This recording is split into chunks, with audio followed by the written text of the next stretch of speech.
ಕರ್ನಾಟಕ ರಾಜ್ಯದಲ್ಲಿ ಕಲಬುರಗಿ ಕೇಂದ್ರವಾಗಿಟ್ಟುಕೊಂಡು ರಾಜ್ಯವ್ಯಾಪಿ ಪ್ರಸಾರವಾಗ್ತಾ ಇರುವ ಯಶಸ್ವಿ ಮತ್ತು ಜೈ ಭೀಮ್ ಟಿವಿಯಲ್ಲಿ ಶ್ರಾವಣ ಮಾಸದ ನಿಮಿತ್ತವಾಗಿ ಬುದ್ಧ ಬಸವ ಅಂಬೇಡ್ಕರ್ ಅವರ ಪ್ರವಚನವನ್ನು 27/7/2025ರಂದು ಶ್ರಾವಣ ಮಾಸ 24 ಆಗಸ್ಟ್ ವರೆಗೆ ಮಾನವನ ಪರಿವರ್ತನೆಗಾಗಿ ಬುದ್ಧ ಬಸವ ಅಂಬೇಡ್ಕರ್ ಅವರ ಅನುಯಾಯಿಗಳು ದಿನನಿತ್ಯ ತಪ್ಪದೆ ಬೆಳಿಗ್ಗೆ 9 ರಿಂದ 10 ಗಂಟೆವರೆಗೆ ಹಾಗೂ ರಾತ್ರಿ 9 ರಿಂದ 10 ಗಂಟೆವರೆಗೆ ಯಶಸ್ವಿ ಟಿವಿ 840ರಲ್ಲಿ ಜೈ ಭೀಮ್ ಟಿವಿಯಲ್ಲಿ 509ರಲ್ಲಿ ಇನ್ ಕೇಬಲ್ನಲ್ಲಿ ಏಕಕಾಲಕ್ಕೆ ಪ್ರಸಾರವಾಗುತ್ತದೆ.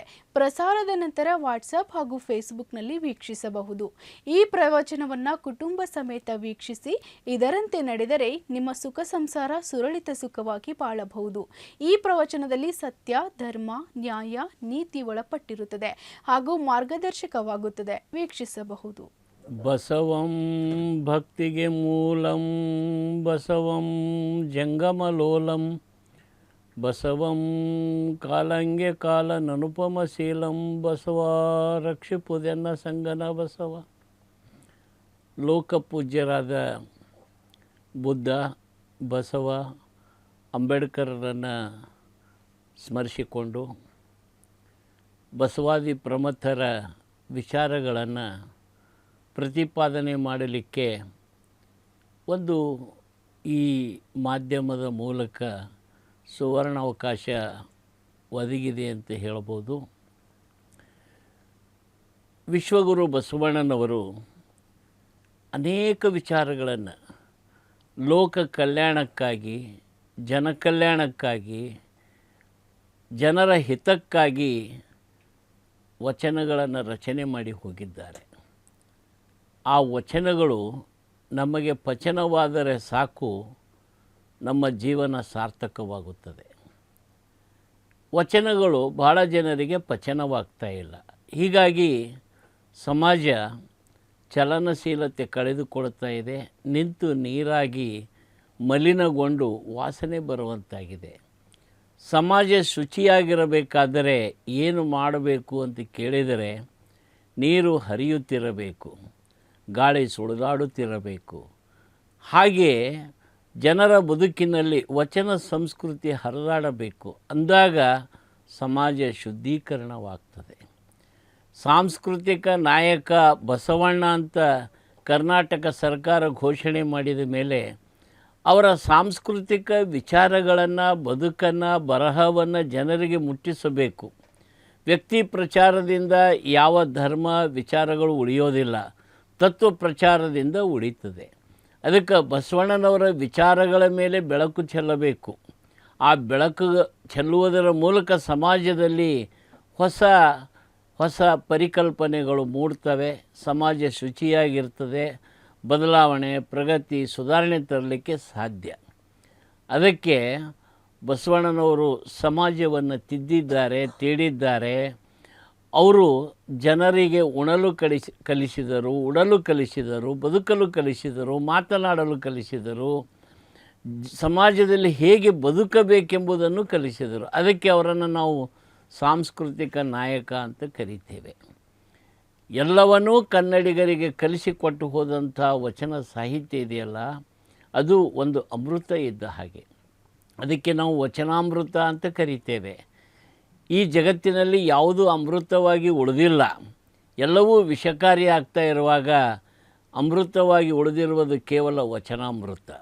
ಯಾರು ಈ ವಚನವನ್ನು ಅಮೃತ ಸದೃಶವಾಗಿ ತಿಳಿದುಕೊಂಡು ಪಾನ ಮಾಡುತ್ತಾರೆಯೋ ಅವರು ಮೃತ್ಯುಲೋಕದಿಂದ ಪಾರಾಗುತ್ತಾರೆ. ಅದಕ್ಕೆ ಮೃತ್ಯುಲೋಕದಿಂದ ಪಾರಾಗಲಿಕ್ಕೆ ಕಲಿಯುಗದಲ್ಲಿ ಇರಬಹುದಾದಂಥ ಒಂದೇ ಒಂದು ಅತ್ಯುನ್ನತವಾದಂಥ ಅಮೃತ ಅಂದರೆ ವಚನಾಮೃತ. ಇಂಥ ವಚನಾಮೃತವನ್ನು ಯಾರು ಪಾನ ಮಾಡ್ತಾರೆ ಅವರ ಬದುಕು ಬಂಗಾರವಾಗುತ್ತದೆ, ಜೀವನ ಸಾರ್ಥಕ ಆಗ್ತದೆ ಮತ್ತು ಅವರು ಸಮಾಜದಲ್ಲಿ ಎತ್ತರದ ವ್ಯಕ್ತಿಗಳಾಗಿ ಕಾಣಿಸಿಕೊಳ್ತಾರೆ. ಅಂಥ ವಚನಗಳನ್ನು ನಾವು ವಿಶ್ಲೇಷಣೆ ಮಾಡುವಂಥದ್ದು ನಮ್ಮ ಉದ್ದೇಶವಾಗಿದೆ. ವಿಶ್ವಗುರು ಬಸವಣ್ಣನವರು ಹೇಳ್ತಾರೆ, ನಾವು ಸಮಾಜದಲ್ಲಿ ಹೇಗೆ ಬದುಕಬೇಕು ಅನ್ನೋದಕ್ಕೆ ಒಂದು ವಚನ ಬರ್ತದೆ. ಅತ್ತಲಿತ್ತಲು ಹೋಗದಂತೆ ಹೆಳವನ ಮಾಡಯ್ಯ ತಂದೆ, ಸುತ್ತಿ ಸುಳಿದು ನೋಡದಂತೆ ಅಂಧಕನ ಮಾಡಯ್ಯ ತಂದೆ, ಮತ್ತೊಂದು ಕೇಳದಂತೆ ಕಿವುಡನ ಮಾಡಯ್ಯ ತಂದೆ. ನಿಮ್ಮ ಪಾದವಲ್ಲದೆ ಅನ್ಯ ವಿಷಯ ಕೆಲಸದಂತಿರಿಸೋ ಕೂಡಲ ಸಂಗಮ ದೇವ. ಎಂಥ ಅದ್ಭುತವಾದ ಮಾತುಗಳನ್ನು ಹೇಳಿದ್ದಾರೆ ನೋಡಿ. ಅತ್ತಲೂ ಇತ್ತಲೂ ಹೋಗದಂತೆ ಹೆಳವನ ಮಾಡು. ಇವತ್ತು ನಮ್ಮ ಕಾಲುಗಳಿವೆ, ಒಳ್ಳೆಯ ಕೆಲಸಗಳಿಗೆ ನಡೆದುಕೊಂಡು ಹೋಗು. ದೇವಾಲಯಕ್ಕೆ, ಧರ್ಮದ ಕಾರ್ಯಗಳಿಗೆ, ಪರಹಿತ ಪರೋಪಕಾರಕ್ಕಾಗಿ, ಲೋಕ ಕಲ್ಯಾಣಕ್ಕಾಗಿ ನೀನು ನಡೆದುಕೊಂಡು ಹೋಗುವಾಗ ನಿನ್ನ ಕಾಲುಗಳನ್ನು ಬಳಸು. ಇನ್ನೊಬ್ಬರನ್ನು ಒದೆಯುವುದಕ್ಕಾಗಿ, ತುಳಿಯುವುದಕ್ಕಾಗಿ ಅಥವಾ ಅವಹೇಳನ ಮಾಡುವುದಕ್ಕಾಗಿ ನಿನ್ನ ಕಾಲುಗಳನ್ನು ಬಳಸಬೇಡ.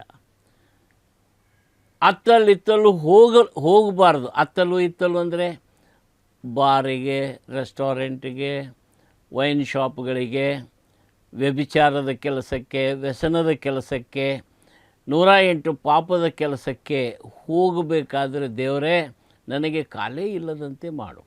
ಅತ್ತಲೂ ಇತ್ತಲೂ ಎತ್ತಲೂ ಹೋಗದಂತೆ ನನಗೆ ಹೆಳವನ ಮಾಡು. ಅಂಥ ಕೆಟ್ಟ ಕೆಲಸಗಳಿಗೆ ಹೋಗೋದಾದರೆ ಕಾಲೇ ಕತ್ತರಿಸಿ ಹಾಕು, ಕಾಲೇ ಇಲ್ಲದಂತೆ ಮಾಡು, ಕಾಲಿನಲ್ಲಿ ಶಕ್ತಿ ಇಲ್ಲದಂತೆ ಮಾಡು ಅಂತ ಕೇಳ್ಕೊತಾರೆ ನೋಡಿ. ಎಂಥ ಒಂದು ದಿವ್ಯ ಶಕ್ತಿ.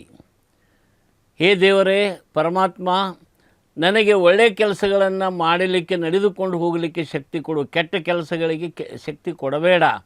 ಕಾಲುಗಳು ಬಿದ್ದು ಹೋಗುವಂತೆ ಮಾಡುವಂತೆ ಕೇಳಬೇಕಾದರೆ ಎಂಥ ಒಂದು ಒಳ್ಳೆಯ ಸಂಸ್ಕೃತಿಯನ್ನು ಪ್ರಸಾರ ಮಾಡುವಂಥದ್ದು ಅವರ ಮನಸ್ಸಿನಲ್ಲಿ ಇತ್ತು. ಅದಕ್ಕೆ ಅತ್ತಲೂ ಇತ್ತಲೂ ಎತ್ತಲೂ ಹೋಗದಂತೆ ಹೆಳವನ ಮಾಡಯ್ಯ ತಂದೆ. ನನ್ನ ಕುಂಟನನ್ನಾಗಿ ಮಾಡು, ಕಾಲಿಲ್ಲದಂಥ ವ್ಯಕ್ತಿಯನ್ನಾಗಿ ಮಾಡು, ಅಂಗವಿಕಲನನ್ನಾಗಿ ಮಾಡು ಅಂತ ಕೇಳ್ಕೊಳ್ತಾರೆ. 2ನೇ ಹಂತಕ್ಕೆ ಬರ್ತಾರೆ. ಸುತ್ತಿ ಸುಳಿದು ನೋಡದಂತೆ ಅಂಧಕನ ಮಾಡಯ್ಯ ತಂದೆ. ನಮ್ಮ ಕಣ್ಣುಗಳಿವೆ, ದೇವರನ್ನು ನೋಡಬೇಕು, ದರ್ಶನ ಪಡೆಯಬೇಕು, ಪುಣ್ಯಕ್ಷೇತ್ರಗಳನ್ನು ನೋಡಬೇಕು, ಪಾವನ ಆಗಬೇಕು, ಅನೇಕ ನದಿ, ಗುಡ್ಡ, ಬೆಟ್ಟ, ಸೃಷ್ಟಿ, ಸೌಂದರ್ಯ, ಪರಮಾತ್ಮ ಕೊಟ್ಟಂಥ ನಿಸರ್ಗವನ್ನು ನೋಡಿ ಆನಂದಿಸಬೇಕು. ಎಲ್ಲಿ ಹಸಿರಿದೆ ಅಲ್ಲಿ ಉಸಿರಿದೆ, ಬದುಕಿದೆ. ಅಂಥ ಹಸಿರನ್ನು ನೋಡುವುದಕ್ಕಾಗಿ ನದಿ, ನದ, ಸಮುದ್ರ, ಕೆರೆ, ವಿಹಾರಗಳು ಇವುಗಳನ್ನು ನೋಡಲಿಕ್ಕೆ ಕಣ್ಣನ್ನು ಬಳಸು. ದೇವರ ದರ್ಶನಕ್ಕಾಗಿ ಕಣ್ಣನ್ನು ಬಳಸು. ಅಷ್ಟೇಕೆ ಕೈಯೊಳಗಿರುವ ಇಷ್ಟಲಿಂಗವನ್ನು ದೃಷ್ಟಿ ಇಟ್ಟು ನೋಡುವುದಕ್ಕಾಗಿ ನನಗೆ ಕಣ್ಣುಗಳನ್ನು ಕೊಟ್ಟಿದೆಯಾ? ಆ ದೃಷ್ಟಿಯನ್ನಿಟ್ಟು ಕಣ್ಣುಗಳನ್ನು ನಾನು ಅದರಲ್ಲಿ ನೆಟ್ಟು ನೋಡುವುದರಿಂದ ನನ್ನ ಜೀವನ ಪಾವನವಾಗ್ತದೆ, ಅಂತರಂಗ ಶುದ್ಧಿ ಆಗ್ತದೆ, ಬಹಿರಂಗ ಶುದ್ಧಿ ಆಗ್ತದೆ, ಆತ್ಮಶುದ್ಧಿ ಆಗ್ತದೆ, ಮನಶುದ್ಧಿ ಆಗ್ತದೆ. ಸರ್ವಾಂಗವೆಲ್ಲ ಶುದ್ಧ ಮಾಡುವಂಥ ಶಕ್ತಿ ಕಣ್ಣಿನಲ್ಲಿದೆ. ಕಣ್ಣು ಬಹಳ ಮಹತ್ವದ್ದು. ಅದರಲ್ಲಿ ಒಳ್ಳೆಯ ಶಕ್ತಿಯೂ ಇದೆ, ಕೆಟ್ಟ ಶಕ್ತಿಯೂ ಇದೆ. ಮಹಾತ್ಮರ ದೃಷ್ಟಿ ಬಿದ್ದರೂ ಸಾಕು, ಜೀವನ ಪಾವನ ಆಗ್ತದೆ. ಅದಕ್ಕೆಪ್ಪ ನಿಮ್ಮ ಕೃಪಾ ದೃಷ್ಟಿ ನನ್ನ ಮೇಲೆ ಇರಲಿ. ನಿಮ್ಮ ದೃಷ್ಟಿ ನನ್ನ ಮೇಲೆ ಇತ್ತು ಅಂದರೆ ನಾನು ಚೆನ್ನಾಗಿರ್ತೀನಿ ಅಂತ ಕೇಳ್ಕೊಳ್ತಾರೆ. ಅದಕ್ಕಾಗಿ ಮಹಾತ್ಮರ ದೃಷ್ಟಿಯನ್ನು ತಮ್ಮ ಮೇಲೆ ಬೀಳಿ ಅಂತ ಹೋಗಿ ಅವರ ಪಾದಕ್ಕೆ ನಮಸ್ಕಾರ ಮಾಡಿ ಆಶೀರ್ವಾದ ತೆಗೆದುಕೊಳ್ಳುವಂಥ ಪದ್ಧತಿ ಇಂದಿಗೂ ಕೂಡ ಇದೆ. ಆದರೆ ಕಣ್ಣಿನಲ್ಲಿ ಅಷ್ಟೇ ಕೆಟ್ಟ ಶಕ್ತಿಯೂ ಇದೆ. ಅವ ಕೆಟ್ಟ ಗಣ್ಣಿನಿಂದ ನೋಡಿದ ನನ್ನ ಮೈ ಕೈ ಚುಚ್ಚುತ್ತಾ ಇದೆ. ಅವನ ಕೆಟ್ಟ ದೃಷ್ಟಿ ಬೀಳಬಾರ್ದು ಅಂತ ಮಕ್ಕಳಿಗೆ ಕಪ್ಪು ಚುಕ್ಕಿ ಇಡ್ತಾರೆ. ಅಷ್ಟೇಕೆ ದೊಡ್ಡ ದೊಡ್ಡ ಕಟ್ಟಡಗಳಿಗೆ ಒಂದು ಕರಿ ಗೊಂಬೆಯನ್ನು ನೇತಾಕಿರ್ತಾರೆ, ದೃಷ್ಟಿ ಬೀಳಬಾರದು ಅಂದರೆ. ಕಣ್ಣಿನಲ್ಲಿ ಸತ್ಶಕ್ತಿಯೂ ಇದೆ, ದುಷ್ಟಶಕ್ತಿಯೂ ಇದೆ. ಕೆಟ್ಟ ಗಣ್ಣು, ಒಳ್ಳೆಯ ಗಣ್ಣು ಅನ್ನೋಂಥದ್ದು ಇದೆ. ಅದಕ್ಕೆ ಈ ಕೆಟ್ಟ ಕಣ್ಣಿನಿಂದ ನೋಡುವಂಥದ್ದು, ಕೆಟ್ಟ ವಿಚಾರಗಳನ್ನು ಮಾಡ್ತಕ್ಕಂಥದ್ದು, ಕೆಟ್ಟದ್ದನ್ನು ಎಂದೆಂದೂ ನನ್ನ ಹತ್ತಿರ ಸುಳಿಯದಂತೆ ಅದಕ್ಕೆ ಮಾಡುವಂತೆ ಕೇಳುವಂತಹ ಬಸವಣ್ಣನವರು ಹೇಳ್ತಾರೆ, ಏನು ಸುತ್ತಿ ಸುಳಿದು ನೋಡದಂತೆ. ಸುಂದರವಾದಂಥ ಸುರಾಂಗನೆ ಕಣ್ಣು ಮುಂದೆ ಹಾದು ಹೋದರೆ ನಮ್ಮ ಚಿತ್ತ ಚಂಚಲವಾಗ್ತದೆ, ಮನಸ್ಸು ಅಲ್ಲಾಡ್ತದೆ. ಆ ದೃಷ್ಟಿ ಆ ಕಡೆ ಹೋಯಿತು ಅಂದರೆ ಅದರ ಹಿಂದೆ ಮನಸ್ಸು, ದೇಹಗಳು ಕೂಡ ಚೆಲ್ಲಿಸ್ತವೆ. ಅದಕ್ಕೆ ಅತ್ತಲ್ಲಿತ್ತಲು ಹೋಗದಂತೆ ಹೆಳವನ ಮಾಡುವಂತೆ ಕೇಳಿದ ಹಾಗೆ ಸುತ್ತಿ ಸುಳಿದು ನೋಡದಂತೆ ಅಂಧಕನ ಮಾಡು. ನನಗೆ ಒಂದು ವೇಳೆ ಅಂಥ ಕೆಟ್ಟ ವಿಚಾರ, ಕೆಟ್ಟ ಕಣ್ಣು ನನ್ನಲ್ಲಿ ಬರೋದಾದರೆ ನನಗೆ ಕಣ್ಣೇ ಇಲ್ಲದಂತೆ ಮಾಡು, ಕುರುಡನನ್ನಾಗಿ ಮಾಡು, ಅಂಧಕನನ್ನಾಗಿ ಮಾಡು, ಕಣ್ಣು ಕಾಣದಂತೆ ಮಾಡುವಂತೆ ಕೇಳಿಕೊಳ್ಳುವಂಥ ವಿನಮ್ರತೆ ಇದೆಯಲ್ಲ, ಭಾಳ ಅದ್ಭುತವಾದದ್ದು. ಅದಕ್ಕೆ ಸುತ್ತಿ ಸುಳಿದು ನೋಡದಂತೆ ಅಂಧಕನ ಮಾಡು. ಅದರ ಜೊತೆಗೆ ಇನ್ನೂ ಒಂದು ಮುಂದೆ ಸ್ಟೆಪ್ ಹೋಗ್ತಾರೆ, ಮತ್ತೊಂದು ಕೇಳದಂತೆ ಕಿವುಡನ ಮಾಡಯ್ಯ ತಂದೆ. ನಮ್ಮ ಕಿವಿಗಳು ಎಷ್ಟು ಚುರುಕಾಗಿವೆ ಅಂದರೆ ಇನ್ನೊಬ್ಬರ ವಿಷಯವನ್ನು ಕೇಳೋಕ್ಕೆ ಭಾಳ ಖುಷಿ ಪಡ್ತವೆ. ಕಿವಿ ಚೂಪಾಗ್ತವೆ, ಲವಲವಿಕೆಯಿಂದ ಕೂಡಿರ್ತವೆ. ಕೆಟ್ಟ ಸಂಗತಿ, ಕೆಟ್ಟ ವಿಚಾರ, ಕೆಟ್ಟ ಮಾತುಗಳು ನಾವು ಮೊದಲು ಕೇಳಿಸ್ಕೊಳ್ತೇವೆ. ಒಳ್ಳೆಯ ವಿಚಾರಗಳು ನಮ್ಮ ತಲೆಯೊಳಗೆ ಹೋಗೋದೇ ಇಲ್ಲ. ಅಯ್ಯ ಹಿಂಗಾಯ್ತು ನೋಡು ಅಂತಂದು ಕೂಡಲೇ ಅದು ಇಲಿ ಹೋಗಿದ್ದರೆ ಹುಲಿ ಹೋಗಿದೆ ಅಂತ ಸುದ್ದಿ ಆಗಿಬಿಡ್ತದೆ. ಹೆಣ್ಣು ಮಕ್ಕಳು ಹಳ್ಳಿನಲ್ಲಿ ಬಯಲು ದಶೆಗೆ ಹೋದಾಗ, ಶೌಚಾಲಯಕ್ಕೆ ಹೋದಾಗ ಅಲ್ಲಿ ಮಾತನಾಡುವಂಥದ್ದು ಊರು ಸುದ್ದಿ, ಕೇರಿಯ ಸುದ್ದಿ, ಇನ್ನೊಬ್ಬರ ಕೆಟ್ಟ ಸುದ್ದಿ. ಅಂದರೆ ಒಳ್ಳೆಯ ವಿಚಾರಗಳು ಅವ್ರ ತಲೆಯಲ್ಲಿ ಬರೋದೇ ಇಲ್ಲ. ಕೆಟ್ಟ ವಿಚಾರಗಳನ್ನು ತುಂಬಿಕೊಂಡು ಕೆಟ್ಟ ಮಾತುಗಳನ್ನು ಆಡುವಂಥದ್ದು, ಕೇಳುವಂಥದ್ದು. ಮನುಷ್ಯನಿಗೆ ಊರ್ಧ್ವಮುಖ ಮತ್ತು ಅಧೋಮುಖ ಎರಡು ಮನಸ್ಸುಗಳಿರ್ತವೆ.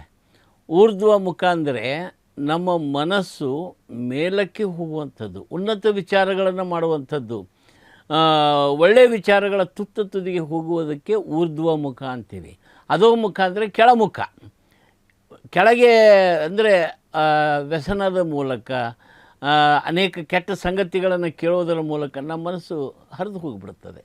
ಯಾವಾಗಲೂ ನೀರು ಕೆಳಗಿನಿಂದ ಮೇಲೆ ಏರಿಸಬೇಕಾದರೆ ಪಂಪ್ ಸೆಟ್ ಹಚ್ಚಬೇಕು, ತುಂಬ ಕಷ್ಟಪಡಬೇಕು. ಆದರೆ ಮೇಲಿನ ನೀರು ಕೆಳಗೆ ಹರಿಸಲಿಕ್ಕೆ ಏನೇನೂ ಕಷ್ಟಪಡುವ ಅವಶ್ಯಕತೆ ಇಲ್ಲ, ಅದು ತಾನಾಗಿಯೇ ಹರಿದು ಹೋಗುತ್ತದೆ. ಹಾಗೆ ನಮ್ಮ ಮನಸ್ಸು ವ್ಯಸನಕ್ಕೆ, ಅಸನಕ್ಕೆ, ಹೆಣ್ಣು ಹೊನ್ನು ಮಣ್ಣು ಅಧಿಕಾರ, ಸಂಸಾರದ ವ್ಯಾಮೋಹಕ್ಕೆ ತನ್ನಿಂದ ತಾನೇ ಹರಿದು ಹೋಗ್ತದೆ. ಆದರೆ ಪರಮಾತ್ಮನ ಕಡೆ, ದೈವೀ ಭಾವದ ಕಡೆ, ತತ್ವಜ್ಞಾನದ ಕಡೆ, ಸತ್ಸಂಗ, ಒಳ್ಳೆಯ ವಿಚಾರದ ಕಡೆ ನಮ್ಮ ಮನಸ್ಸುಗಳು ಹರಿಯೋದೇ ಕಷ್ಟ. ಅದಕ್ಕೆ ಮನವೆಂಬ ಮರಕಟ್ಟನ ತಡೆಯಲಾರೇನು ದೇವ, ಎನಿತಿದರ ಚಪಲ ಚೇಷ್ಟೆಗಳು ಅಂತ ಬಸವಣ್ಣನವರು ಹೇಳ್ತಾರೆ. ಮನಸ್ಸು ಅನ್ನೋದೇ ಒಂದು ಮರಕಟ. ಅದು ಕೆಟ್ಟ ವಿಚಾರಗಳ ಕಡೆ ಸರಳವಾಗಿ ಹರಿದು ಹೋಗುತ್ತದೆ, ಆದರೆ ಒಳ್ಳೆಯ ವಿಚಾರಗಳ ಕಡೆ ಹಿಡಿದು ತಂದು ಕಟ್ಟಿ ಹಾಕಬೇಕಾಗ್ತದೆ. ಅದಕ್ಕೆ ಮನಸ್ಸು ಅಧೋಮುಖವಾಗಿ ಹರಿಯುವಂಥದ್ದನ್ನು ಊರ್ಧ್ವಮುಖಗೊಳಿಸುವಂಥದ್ದು ತುಂಬ ಕಷ್ಟದ ಕೆಲಸ. ಅನೇಕ ಋಷಿ ಮುನಿಗಳು, ಜ್ಞಾನಿಗಳು, ತಪಸ್ವಿಗಳು ಕೂಡ ಈ ಸಂದರ್ಭದಲ್ಲಿ ಎಡುತ್ತಾರೆ. ಅವರ ಮನಸ್ಸು ತುಂಬ ಕಷ್ಟ ಆಗಿಬಿಡ್ತದೆ.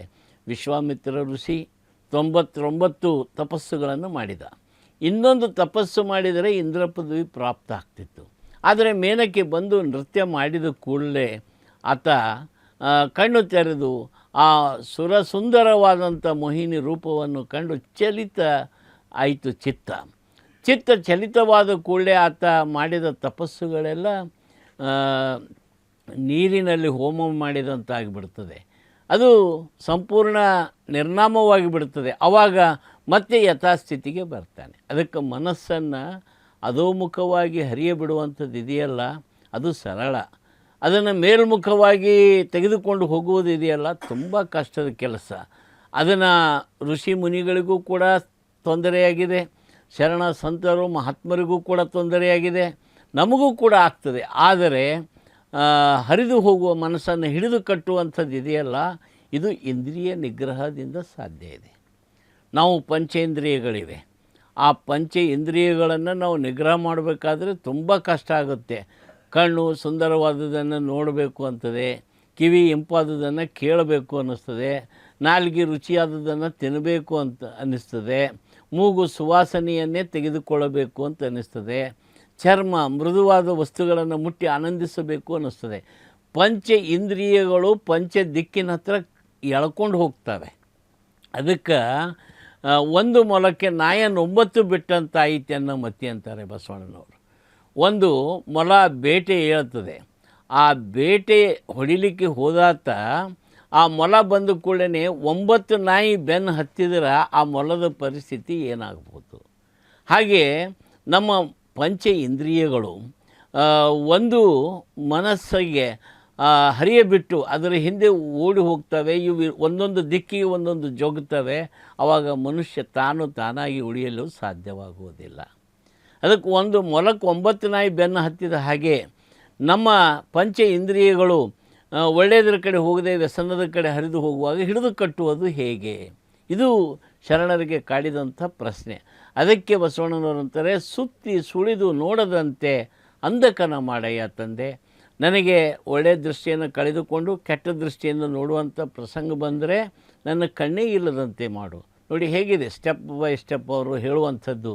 ಒಂದು ಕಾಲಿಲ್ಲದಂಗೆ ಮಾಡು, ಇನ್ನೊಂದು ಏನು ಕಿವಿ ಕೇಳಿಸಲಾರ್ದಂಗೆ ಮಾಡು, ಮತ್ತೊಂದು ನಾನು ಕೆಟ್ಟ ವಿಷಯಗಳ ಕಡೆ ಹೋಗಲಾರದ ಹಾಗೆ ನನ್ನ ಕಣ್ಣುಗಳನ್ನೇ ಕುರುಡನನ್ನಾಗಿ ಮಾಡು.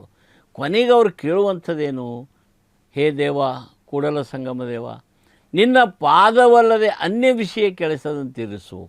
ಅಂದ್ರೆ ದೈವಿ ಭಾವ, ಪೂಜ್ಯ ಭಾವ, ಸಂತರ ಸಂಘ, ಸತ್ಸಂಗ, ಮಹಾತ್ಮರು, ಲಕ್ಷಗಾವುದ ದೂರ ಹೋಗಿ ಭಕ್ತನ ಭಕ್ತ ಕಾಂಬುದು ಸದಾಚಾರ. ಅಲ್ಲಿ ಕೂಡಿ ಮಾತನಾಡಿದಡೆ, ಅನುಭವ ಮಾಡಿದಡೆ, ಅದು ದಾಸೋಹ. ಹಾಗೆ ಶರಣರು, ಸಂತರು, ಮಹಾತ್ಮರು ಭೇಟಿಯಾಗಿ ಮಾತನಾಡುವಂಥ ಅವಕಾಶ ಇದೆಯಲ್ಲ, ಅದು ಕೂಡಲ ಸಂಗನ ಶರಣರ ಪಾದಸ್ಪರ್ಶ ಆದ ಹಾಗೆ. ಅದಕ್ಕೊಂದು ಮಾತನ್ನು ಹೇಳ್ತಾರೆ, ಗದೆ ಗದೆ ಮಿಲೆತು ಕರೆ ದೋ ಲಾತ್, ಸಂತೋ ಸಂತೋ ಮಿಲೆತು ಕರೆ ದೋ ಬಾತ್. ಮಹಾತ್ಮರು, ಸಂತರು ಸತ್ಸಂಗದಲ್ಲಿ ಕುಡಿದರೆ ಎರಡು ಒಳ್ಳೆಯ ಮಾತುಗಳನ್ನು ಆಡ್ತಾರೆ, ಕತ್ತೆಗಳು ಎರಡು ಸೇರಿದರೆ ಪಡ ಲತ್ತಿ ಹೊಡ್ಕೋತವೆ. ಹಾಗೆ ಮನುಷ್ಯ ಜ್ಞಾನಿಗಳ ಸಂಘ ಮಾಡಬೇಕು. ಸಜ್ಜನರ ಸಂಘವದು ಹೆಜ್ಜೆಯನ್ನು ಸವಿದಂತೆ, ದುರ್ಜನರ ಸಂಘವದು ಬಚ್ಚಲ ರೊಚ್ಚಿನಂತಿ ಹೋದಯ್ಯ. ಸರ್ವಜ್ಞ ಹೇಳ್ತಾನೆ. ಅದಕ್ಕೆ ಸಾರ ಸಜ್ಜನರ ಸಂಘ ಲೇಸು ಕಂಡಯ್ಯ, ದೂರ ದುರ್ಜನರ ಸಂಘ ಅದು ಭಂಗವಯ್ಯ. ಸಂಘವೆರಡುಂಟು, ಒಂದು ಹಿಡಿ ಒಂದು ಬಿಡು. ಸಜ್ಜನರ ಸಂಘವನ್ನೇ ಮಾಡು, ದುರ್ಜನರ ಸಂಘವನ್ನು ಮಾಡಲಿಕ್ಕೆ ಹೋಗಬೇಡ. ಅದಕ್ಕೆ ಪರಮಾತ್ಮನ ಧ್ಯಾನ, ಮಹಾತ್ಮರ ಸಂತರ ವಿಚಾರ ಮತ್ತು ಒಳ್ಳೆತನದ ಕಡೆ ನನ್ನ ಮನಸ್ಸು ಎಳೆದುಕೊಂಡು ಹೋಗುವಂಗೆ ಮಾಡು. ಕೆಟ್ಟ ವಿಷಯದ ಕಡೆ ಹೋಗುವಂಗೆ ಮತ್ತು ಮಾತನಾಡುವಂಗೆ ನೋಡಲಾರ್ದಂಗೆ ಮಾಡು. ಕೂಡಲ ಸಂಗಮ ದೇವ ನಿಮ್ಮ ಪಾದ ಅಂದ್ರೆ ದೈವೀ ಭಾವ, ಪವಿತ್ರ ಭಾವ, ಸದ್ಭಾವನೆ, ಸತ್ಸಂಗ ಒಳಿತನ್ನೇ ಮಾಡುವಂಥ ದೃಷ್ಟಿಕೋನ, ಇದನ್ನು ಇಟ್ಟುಕೊಂಡು ನನ್ನನ್ನು ಬದುಕಿಸುವಂಥ ಪರಮಾತ್ಮನಲ್ಲಿ ಮೊರೆ ಇಡ್ತಕ್ಕಂಥದ್ದನ್ನು ನಾವು ನೋಡ್ತೇವೆ. ಇನ್ನು ಇನ್ನೊಂದು ವಚನವನ್ನು ನಿಮ್ಮ ಗಮನಕ್ಕೆ ತರಲಿಕ್ಕೆ ಇಷ್ಟಪಡ್ತೇನೆ. ಏನು? ಜಗತ್ತಿನಲ್ಲಿ ಏನಾಗಿದೆ ಅಂದರೆ ಇತ್ತೀಚೆಗೆ ಪ್ರತಿಯೊಬ್ಬರ ಮನೆಗೆ ಕಾಂಪೌಂಡ್ ವಾಲ್ಗಳು ಎತ್ತರವಾಗ್ತಾಯಿವೆ, ಮನೆಗಳು ಸಣ್ಣವಾಗ್ತಾಯಿವೆ. ಹಾಗೆ ನಮಗೆ ಜಾತಿ, ಮತ, ಪಂಥಗಳೆಂಬ ಅಡ್ಡಗೋಡೆಗಳು ದೊಡ್ಡ ಆಗ್ತಾಯಿವೆ. ದೈವೀ ಭಾವ, ಧರ್ಮಭಾವ, ಒಂದು ಸಜ್ಜನರ ಸಂಘ, ಆತ್ಮೀಯತೆ, ನೆರೆಹೊರೆಯವರ ಜೊತೆ ಇರಬೇಕು ಅನ್ನುವಂಥದ್ದು ಕಡಿಮೆ ಆಗ್ತಾಯಿದೆ. ಇವತ್ತಿನ ಕಾಲದಲ್ಲಿ ನಾವು ನೋಡ್ತೇವೆ, ಮನೆಗಿಂತಲೂ ಹೆಚ್ಚು ಕಾಂಪೌಂಡ್ ವಾಲ್ಗಳೇ ದೊಡ್ಡವಾಗಿವೆ. ದೇಶದಲ್ಲೂ ಕೂಡ ದೇಶದ ರಕ್ಷಣೆಗಿಂತ ಗಡಿನಾಡು, ಗಡಿ ಪ್ರದೇಶವನ್ನು ರಕ್ಷಣೆ ಮಾಡುವಂಥದ್ದು ಕಷ್ಟದ ಕೆಲಸ ಆಗ್ತಾಯಿದೆ. ವೈರಿಗಳ ಹಾವಳಿ, ಉಪಟಳ, ದುಷ್ಟರ ಪ್ರವೇಶ ಇವೆಲ್ಲ ತಡೆ ಹಿಡಿಯುವಂಥದ್ದು ಕೂಡ ತುಂಬ ಪ್ರಯತ್ನ ಮಾಡ್ತಾ ಇರುವಂಥದ್ದು ದೇಶದ ಪರಿಸ್ಥಿತಿ ಇದೆ. ಅದಕ್ಕೆ ನಾವು ಎಲ್ಲರನ್ನೂ ಪ್ರೀತಿಸುವ ಗುಣ ನಮ್ಮಲ್ಲಿ ಬರಬೇಕು. ಅದಕ್ಕೆ ಅವ್ರು ಕೇಳ್ತಾರೆ ಬಸವಣ್ಣನವರು, ಇವನಾರವ ಇವನಾರವ ಇವನಾರವ ನೆನ್ನದಿರಯ್ಯ, ಇವ ನಿಮ್ಮವ ಇವ ನಿಮ್ಮವ ಇವ ನಿಮ್ಮವ ಇವ ನಿಮ್ಮ ಮನೆಯ ಮಗನೆಂದೆನಿಸಿರಯ್ಯ. ಕೂಡಲ ಸಂಗಮ ದೇವ ಬಸವಣ್ಣನವರು ಮೊರೆ ಇಡುವಂಥದ್ದೇನು? ಇವ ಯಾರ ಪೈಕಿ ಯಾವ ಜಾತಿಯವ, ಇವನಿಂದ ಯಾರ್ಯಾರು ಅದಾರ, ಈ ಸಣ್ಣ ವಿಚಾರಗಳೇ ದೊಡ್ಡ ಆಗ್ತವೆ. ಈ ದೇಶದಲ್ಲಿ ಜಾತಿ ಮುಖಂಡರು ಬೇರೆ, ಜನನಾಯಕರು ಬೇರೆ. ಜಾತಿ ಮುಖಂಡರ ಏನಂತಂದರೆ ತಮ್ಮ ಜಾತಿಯ ಜನರನ್ನು ಅಷ್ಟೇ ಅವರು ಯೋಗಕ್ಷೇಮ ನೋಡ್ಕೊಳ್ತಾರೆ, ಇವರು ಜಾತಿ ಮುಖಂಡರು. ಜನನಾಯಕ ಆದವ ಅಲ್ಲ, ಹಂಗಿರೋದಿಲ್ಲ. ವಿಶ್ವವೇ ನನ್ನ ಮನೆ, ಮಾನವ ಕುಲವೇ ನನ್ನ ಕುಟುಂಬ. ಇಡೀ ಜಗತ್ತಿನ ಸಮುದಾಯಕ್ಕೆ ಏನು ಒಳ್ಳೆಯದಾಗ್ತದೆ ಅದನ್ನು ಮಾಡ್ತಾನೆ. ಅದಕ್ಕೆ ಜಾತಿವಾದಿಯಾಗಬೇಡ, ಮತೀಯವಾದಿಯಾಗಬೇಡ, ಕೋಮುವಾದಿಯಾಗಬೇಡ. ಶಾಂತಿ ಸಮಾಧಾನದಿಂದ ಎಲ್ಲರನ್ನೂ ಪ್ರೀತಿಸು. ಮಾನವ ಕುಲಂ ತಾನೊಂದೇ ವಲಂ, ಪಂಪ ಹೇಳುವಂಥದ್ದು. ಮಾನವ ಕುಲ ಅನ್ನುವಂಥದ್ದು ಶ್ರೇಷ್ಠ ಕುಲ, ಅದು ಒಂದೇ ಎಲ್ಲರೂ ಇರುವಂಥದ್ದು. ಅದಕ್ಕೆ ಬಸವಣ್ಣನವರು ಕೂಡ ಲಿಂಗಾಯತರಿಗೆ ಒಳ್ಳೆಯದು ಮಾಡಬೇಕು ಅಂತವ್ರು ಎಲ್ಲಿ ಹೇಳಲಿಲ್ಲ. ಬಾಬಾ ಸಾಹೇಬ್ ಅಂಬೇಡ್ಕರ್ ಅವರು ದಲಿತರಿಗೆ ಒಳ್ಳೆಯದಾಗಬೇಕು ಅಂತವ್ರು ಎಂದೂ ಬಯಸಲಿಲ್ಲ. ಭಾರತಕ್ಕೆ ಸಂವಿಧಾನ ಬರೆದು ಇಡೀ ಭಾರತದ ಕಲ್ಯಾಣವನ್ನು ಬಯಸಿದರು. ಭಗವಾನ್ ಬುದ್ಧದೇವ ಎಲ್ಲರೂ ನಿಮ್ಮ ನಿಮ್ಮ ಅನುಭವದ ಬೆಳಕಿನಲ್ಲಿ ಬದುಕಿರಿ, ನಿಮ್ಮದೇ ಆದ ಅನುಭವದ ಜ್ಞಾನವನ್ನು ಪಡೆದುಕೊಳ್ಳಿ, ಸ್ವಯಂ ಪ್ರಜ್ವಲಿತನಾಗಿ ಅಂತ ಹೇಳಿ ನಿನಗೆ ನೀನೇ ಬೆಳಕಾಗಿ ಬದುಕು ಅಂತ ಹೇಳಿದರು. ಎಲ್ಲ ಮಹಾತ್ಮರು ಕೂಡ ಏನಂತಂದರೆ ಸಕಲ ಜೀವಾತ್ಮರಿಗೆ ಲೇಸು ಬಯಸುವುದೇ ಕೂಡಲ ಸಂಗನ ಶರಣರ ಧರ್ಮ.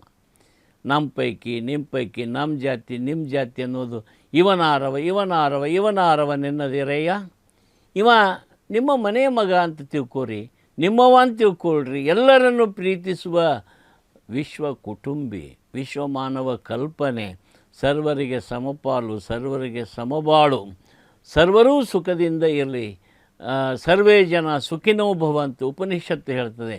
ಎಲ್ಲರೂ ಸುಖಿಗಳಾಗಿರಬೇಕು, ಶಾಂತಿಯಿಂದಿರಬೇಕು, ಸಮಾಧಾನದಿಂದಿರಬೇಕು, ನೆಮ್ಮದಿಯಿಂದಿರಬೇಕು ಅನ್ನುವಂಥದ್ದು ಉಪನಿಷತ್ತಿನ ವಾಕ್ಯವಾಗಿದೆ. ಹಾಗೆ ಎಲ್ಲ ವಿಶ್ವದ ಸಂತರು, ಎಲ್ಲ ಧರ್ಮಗಳು ಹೇಳುವಂಥದ್ದೇನು, ದಯವಿಲ್ಲದ ಧರ್ಮ ಅದೇ ಉದಯ, ದಯವಿರಬೇಕು ಸಕಲ ಪ್ರಾಣಿಗಳೆಲ್ಲರಲ್ಲಿ, ದಯವೇ ಧರ್ಮದ ಮೂಲವಯ್ಯ ಕೂಡಲ ಸಂಗಮ ದೇವ. ದಯ, ಕರುಣೆ, ಪ್ರೀತಿ, ಆತ್ಮೀಯತೆ, ನನ್ನವರು ಅನ್ನುವ ಭಾವನೆ ಬರಲಿ. ಇದು ನಮ್ಮದಲ್ಲ, ಇದು ನಿಮ್ಮದಲ್ಲ, ನನ್ನ ಜಾತಿ ನಿನ್ನ ಜಾತಿ, ಅಲ್ಪತನ, ಮೊಂಡುತನ, ಕೀಳುತನ, ಇವು ಭಾವನೆಗಳು ಬರಬಾರ್ದು. ಇತ್ತೀಚೆಗೆ ಜಾತಿವಾದ, ಕೋಮುವಾದ ಹೆಚ್ಚಾಗ್ತಾ ಇದೆ. ಅದು ನಿರ್ನಾಮವಾಗಲಿ. ಮಾನವತಾವಾದ, ಮಾನವೀಯತೆ, ಆತ್ಮೀಯತೆ, ಸಹಬಾಳ್ವೆ, ಸಹಪ್ರೀತಿ, ಸಂಪತ್ತು ಸಮೃದ್ಧಿಯಿಂದ ಕೂಡಿದ ಭಾರತವನ್ನು ಕಟ್ಟೋಣ ಅಂತ ಹೇಳಿ ಇವತ್ತಿನ ವಿಷಯವನ್ನು ಇಲ್ಲಿಗೆ ಮುಗಿಸಿ, ಮತ್ತೆ ನಾಳೆ ದಿವಸ ಮತ್ತೆ ಬಸವಣ್ಣನವರ ವಚನವನ್ನು ವಿಶ್ಲೇಷಣೆಗೆ ತೆಗೆದುಕೊಳ್ಳೋಣ ಅಂತ ಹೇಳಿ ಇಲ್ಲಿಗೆ ಇವತ್ತಿಗೆ ವಿರಾಮ ಕೊಡ್ತಾ ಇದ್ದೇನೆ. ಎಲ್ಲರಿಗೂ ಶರಣಾರ್ಥಿ.